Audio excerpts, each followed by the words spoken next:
Well, I do welcome this announcement today from the Home Secretary. I've been speaking to her on a daily basis over the last few days, working out what we can do to restore the shattered confidence people across the country have. And the announcement today means we'll be looking to, firstly, what happened in relation to this serving officer who was able to abuse his power to abduct Sarah Everard and unfortunately rape and murder her. See if there are any opportunities that were missed to make sure those are addressed and action taken. And then the second part of the inquiry is to look at wider issues raised from the issues that we're hearing about on a daily basis now of misogyny, sexism, racism and homophobia. And I make this point, the vast majority of police officers are incredibly brave men and women who run towards danger, asking us to go to safety, but we can't escape the fact that the confidence the British public have in the police has been shattered by the awful situation what happened to Sarah, her murder.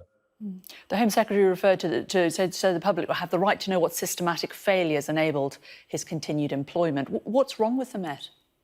Well, I think it's a problem not just in the Met Police Service, but we're going to look at what happens across policing. Many of us felt shocked, betrayed, and a sense of shame when we heard the details in relation to not just Sarah's abduction, rape and murder, but also the fact that this police officer apparently had allegations made against him at Kent Police in the civil nuclear constabulary. He appears to have passed the vetting procedures. He appears to, in a WhatsApp group, have been sharing, frankly speaking, offensive, homophobic, racist, sexist messages with other serving police officers. And so there are all sorts of issues that need urgent answers to. And that's why I support this inquiry in the way the Home Secretary set out, because we want urgent answers and urgent action. How does the vetting work in relation to people joining the police service, people transferring between police services? How do we ensure there isn't a culture in the police service whereby somebody who's worried about the behaviour of others, inappropriate behaviour, inappropriate language, can feel confident reporting and kicking out of the police service those who aren't fit to be police officers? Well, the usual way that organisations do go about this is changing the way that those organisations are led. And we've just seen Sadiq being reappointed. You've described her as experienced and a strong leader and have welcomed her reappointment. Do you think the person that was in charge while all of these things went wrong, including the vetting, and we're not even going to talk about all the other things that she's been involved in that there's been criticism of, do you not think that it is time for her to step down? One of the things that's quite clear from all the events unfolding is that replacing one person is not going to address the serious issue we've got in relation to the concerns being raised, not just in the police service. The HMI did a report very recently, and she used the word epidemic when describing the issue of violence against women and girls across our society. It's a reality, I'm afraid, that between International Women's Day last year and this year, 118 women were killed at the hands of men. And so we've got to make sure, of course, we get the police's house in order. But I think as a society, we've got to address the issue of misogyny. I think it should be a hate crime. I think the harassment of women in a public place should be a criminal offence. I think we've got to start in primary school. But I think you're right, we've got to make sure our police services across the country have the trust and confidence, which I think has been shattered by the events of the last couple of weeks. But there's no confidence within the force as well, though. I spoke to a female former officer just last week, and she said on the Sarah Everard sentencing, and she said that she was scared to stand up to males who'd misbehaved around her within the force during the current leadership, because she didn't know if then when she went out on a job, if she got into trouble, they would back her up. Now, I mean, that is no way to run an organisation, is it? If women within that organisation don't feel safe, surely the responsibility for that goes all the way to the top. Well, I can't speak about the individual ex-officer. What I can say is part 2 of the inquiry announced today from the Home Secretary will look at just those sorts of issues. Are there procedures in place where women in particular feel safe coming forward with a grievance? Is the counter-corruption work fit for purpose?